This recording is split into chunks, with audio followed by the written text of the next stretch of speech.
사람에게 이렇게 인사했으면 좋겠습니다. 하나님이 당신을 보호하십니다.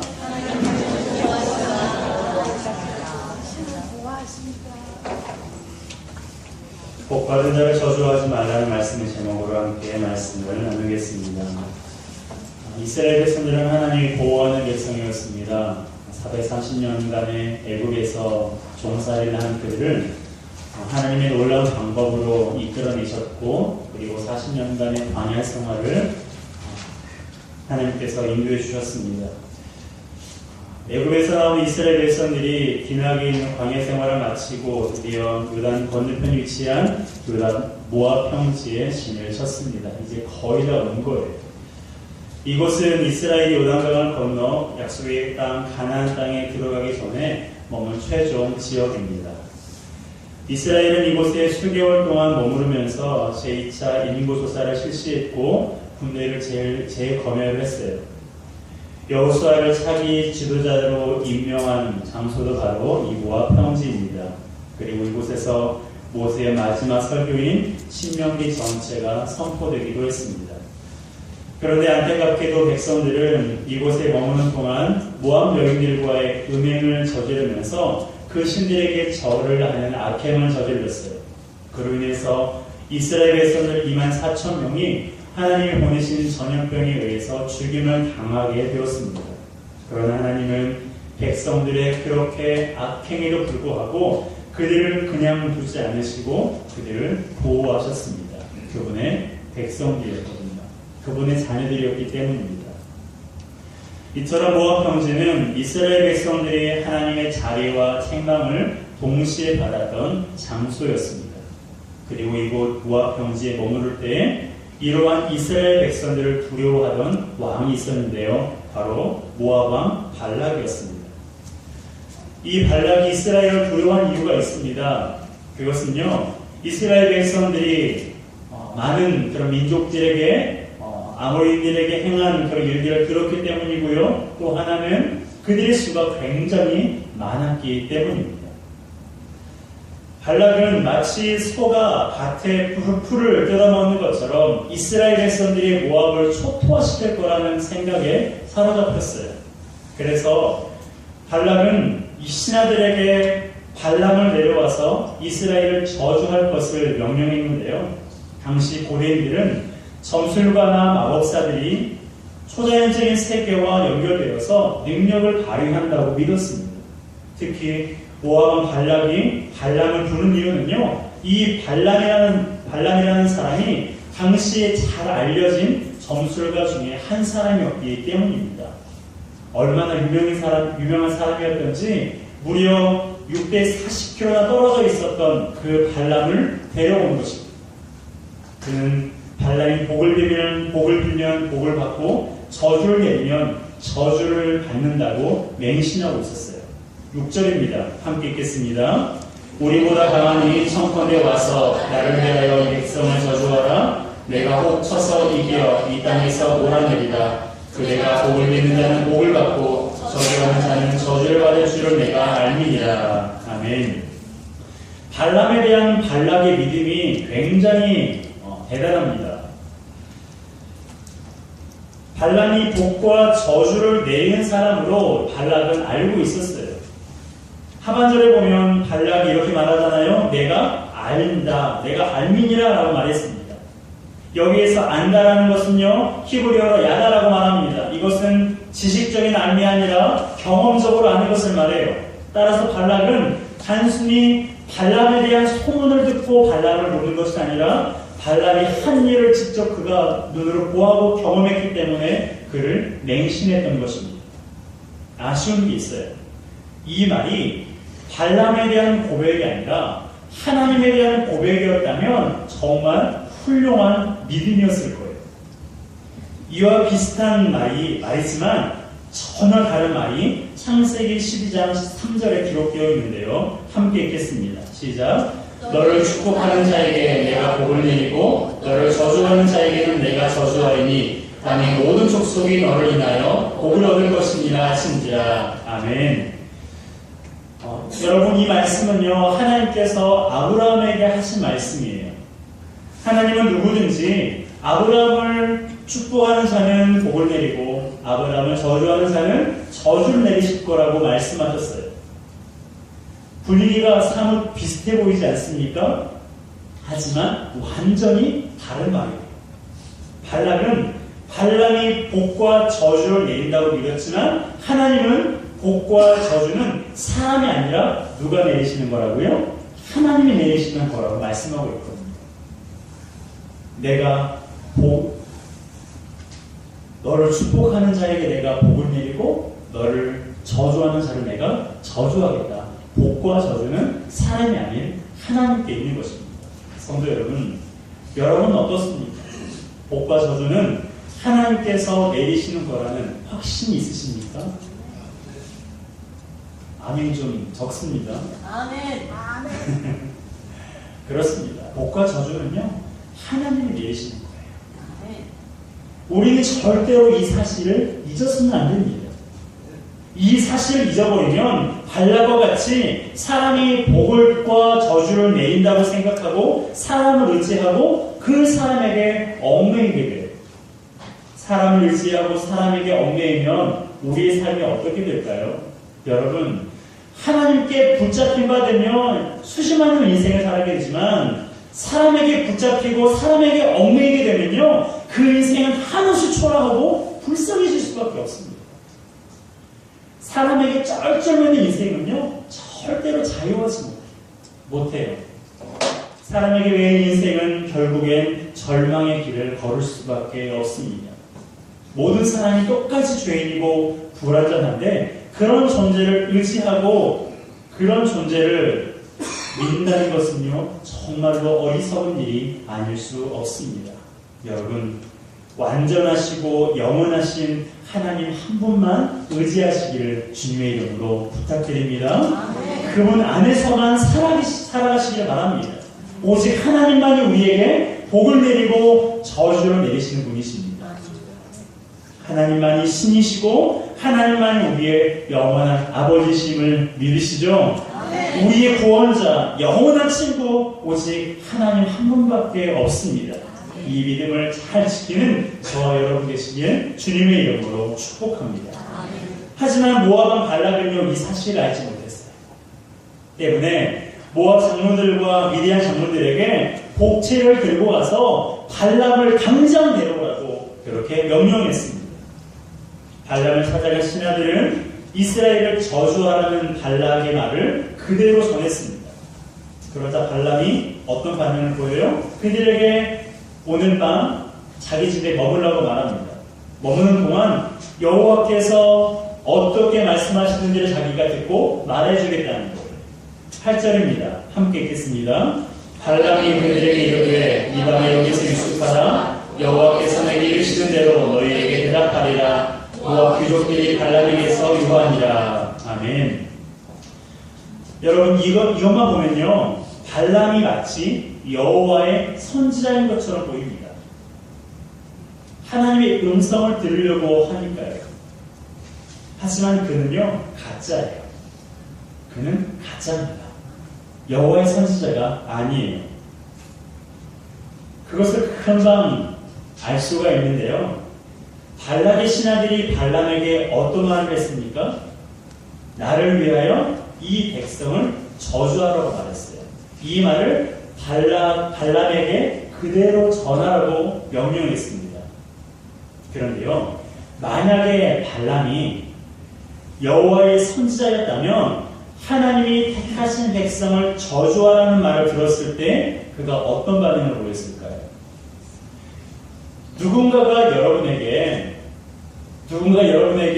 지금 당장 가서 회원교회 이성준 목사를 저주하라 라고 누군가가 여러분에게 말했다면 여러분들은 어떤 반응을 하시겠습니까?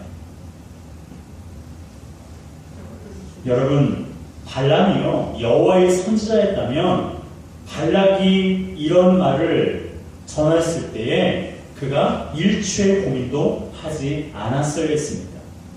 당장 그 자리를 박차고 일어나서 발락의 신하들에게 나가라고, 당장 일어나라고 쫓아내는 것이 마땅합니다. 하나님의 백성들을 저주하는 것은 말도 안 되는 소리거든요. 하나님의 자녀를 저주하는 것은 이것은 쓸데없는 소리입니다. 여러분, 사람의 말에 휘둘리지 마시길 바랍니다. 어떤 분들은요, 목회자나 기도원에서 무슨 은사를 받았다고 하는 사람이 내뱉은 저주의 말로 인해서 두려움에 사로잡힌 사람들이 있어요. 우리 교회 나가면 저주받는다. 내 말 안 들으면 당신 저주받아. 얼마 못 살아. 라는 그런 말을 들으면요, 사람들은 위축되기도 합니다. 하지만요, 그 말은 쓸데없는 말이에요. 그 말은 아무 효험도 능력도 없는 메시지입니다. 혹시 그런 말에 마음이 힘들거나 고민하는 분이 계십니까? 여러분, 누군가 여러분에게 저주의 말을 해도 신경 쓰지 마시기 바랍니다. 그 말을 마음에 담아두지도 마시기를 바랍니다. 오히려 여러분을 저주한 사람에게 그 저주가 붙어버리는 거예요. 그 저주가 나에게 오는 것이 아니라 여러분을 저주한 그 사람에게 그 저주가 붙어버리는 것입니다. 여러분, 하나님은 저주를 소멸하시고 저주한 자를 심판하시는 분이세요. 그 누구도 여러분을 저주할 권리가 없습니다. 사람은 저주를 내릴 수 있는 권한이 없습니다. 그런데 발람은 어떻습니까? 발락의 말을 들었을 때 하나님께 이스라엘을 저주해도 되겠습니까? 안 되겠습니까? 라고 묻는 거예요. 이것은 그가 여호와의 선지자가 아니라는 명백한 증거가 되는 거예요. 그래서 구약 성경에서는 그를 가르쳐서 점술가라고 기록했고요. 신약 성경에서는 어그러진 길로 간 사람, 이스라엘 앞에 올무를 놓아 우상의 제물을 먹게 하고 행엄하게 한 사람이라고 분명하게 기록하고 있습니다. 그런 사람이 감히 하나님의 뜻을 묻겠다고 하는 거예요. 묻기지 않을 수 없습니다. 그런데 성경에서는 그가 하나님께 물었다는 기록이 없습니다. 분명 발람은 자기를 찾아온 사람들에게 내가 하나님께 묻겠다라고 말했는데요. 성경을 보면 그가 하나님께 물었다는 기록이 없어요. 그가 하나님께 묻기도 전에 하나님의 발람에게 임하셨습니다. 9절입니다. 함께 읽습니다. 시작. 하나님이 발람에게 임하여 가라사대 너와 함께한 이 사람이 누구냐. 아멘. 하나님이 발람에게 임하셨습니다. 왜요? 그가 참 선지자이기 때문이 아닙니다. 그의 저주의 입술을 다물게 하시고 이스라엘 백성들을 보호하기 위해서입니다.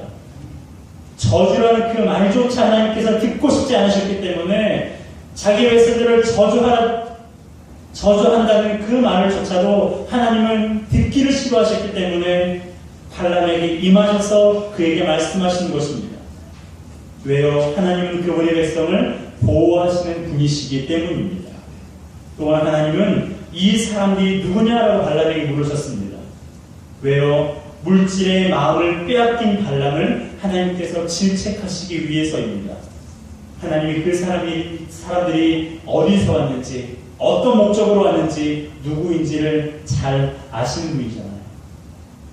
그렇다면 하나님께서 이스라엘 백성들을 저주로부터 보호하신 이유가 무엇일까요?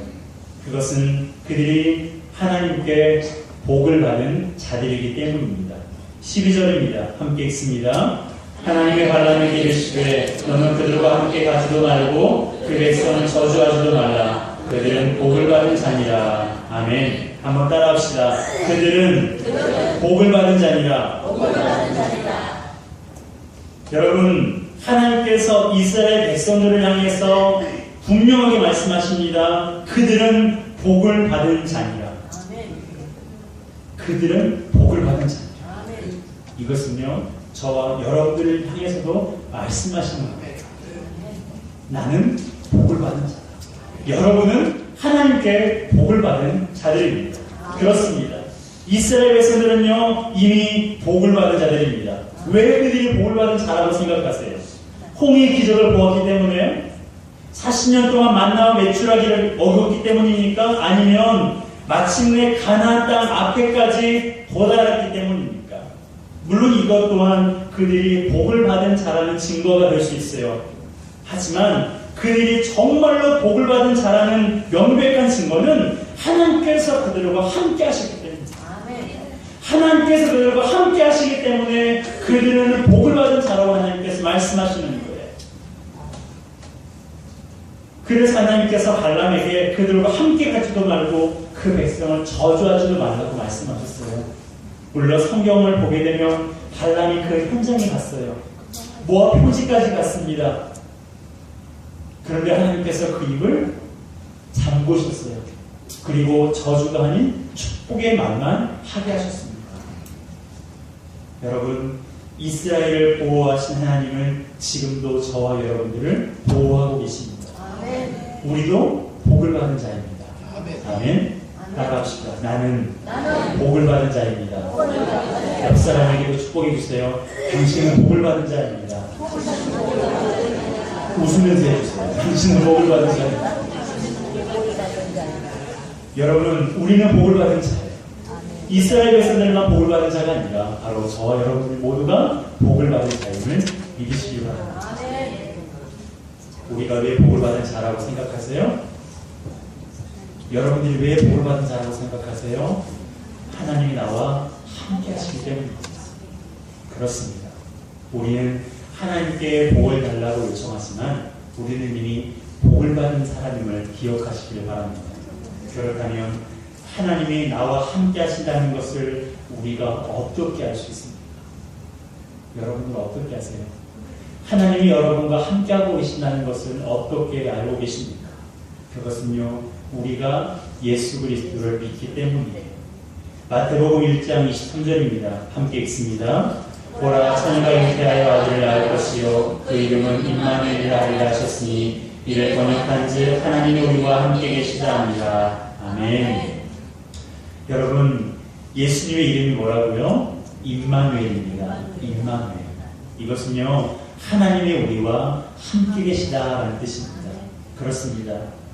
예수님은 하나님이 함께 하시는 분이시고요, 그분을 믿는 자는 하나님과 함께하는 사람입니다. 여러분, 예수님을 믿으십니까? 예수 그리스도를 믿으십니까? 그분이 우리를 위해서 이 땅에 오셨고 십자가에 죽으시고 부활하신 것을 믿으세요? 그렇다면 여러분들은 하나님이 함께하는 사람이에요. 하나님이 깨닫게 하지 않으시면 우리는 하나님을 알지 못합니다. 하나님을 믿게 하지 않으시면, 하나님 우리와 함께하지 않으시면 그분이 나를 위해서 이 땅에 오셨고 예수 그리스도가 나를 위해서 십자가에 죽으시고 부활하셨다는 것을 우리는 알지도 못하고 믿을 수가 없습니다. 하나님이 나와 함께 하심을 믿는 자는 이미 용서받았습니다. 하나님의 자녀가 되었고 영원한 생명을 얻었습니다. 믿으시길 바랍니다. 그분은 누구보다 우리의 마음을 잘 아시는 분이세요. 우리가 울 때 함께 울어주시고 아파할 때 함께 아파하시는 분이세요. 누구 하나 내 마음 알아주지 못할 때 그분은 내가 네 마음 다 알고 있어. 네가 얼마나 속상하고 화가 나고 분하는지, 얼마나 억울하고 괴로운지 내가 잘 알고 있다고 하나님께서 말씀하십니다. 하나님의 마음은 온통 여러분에게 향해 있음을 기억하시기 바랍니다. 하나님에 대한 생각은, 하나님은요 온통 여러분 생각뿐이에요. 우리 생각뿐입니다. 성도 여러분, 하나님이 함께 하시는 인생은 이미 복을 받은 인생임을 기억하시길 바랍니다. 여리고와 같이 아무리 견고한 성이 앞을 가로막는다 할지라도 하나님이 함께 하시는 성도는요 막을 수가 없어요. 골리앗과 같이 두려운 존재랄지라도 하나님이 함께 하시는 여러분을 넘어뜨릴 수가 없습니다. 기억합시다. 우리는 복을 받은 자입니다. 그러니 어느 누가 여러분을 저주할 수 있겠어요?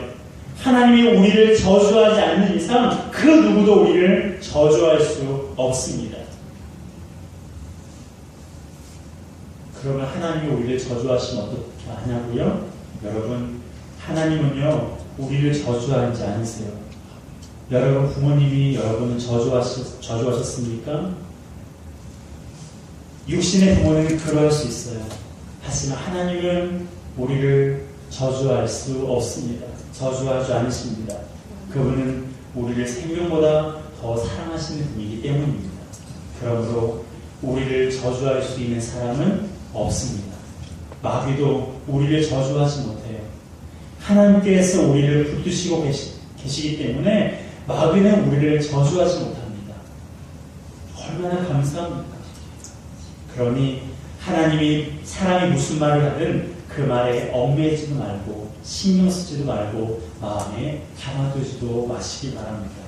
마귀는 사람의 말로 우리를 넘어뜨리려고 하지만 우리는 넘어지지 않습니다. 왜요? 우리는 하나님께 복을 받은 자이기 때문입니다. 더불어 성도끼리 저주하지 마시기 바랍니다. 성도끼리 악한 말을 하지 마세요. 악한 말이 상대방의 마음을 아프게 하기 때문이기도 하지만 그 말이 말한 자신에게 돌아오기 때문입니다. 내가 복을 받은 사람이들 옆에 있는 분도 복을 받은 사람이에요. 그리고 우리 이웃과 스쳐 지나가는 사람이 지금은 하나님을 모르지만 이후에 하나님을 믿고 복을 받을 사람입니다. 그러므로 우리는 어느 누구도 저주해서도 안 되고 악한 말로 아프게 해서도 안 됩니다. 아픔을 주고 죽이는 말보다는 격려하고 살리는 말로 그리스도의 사랑을 실천하는 저와 여러분들 되시길 바랍니다. 우리를 복 받은 자로 불러주셔서 평안과 담대함으로 살게 하신 그 하나님을 기억하고 그 하나님께 감사의 고백을 올려드리며 우리 온 마음을 하나님께 드리기를 원하는 저와 여러분 되시기를 주님의 이름으로 축복합니다. 우리는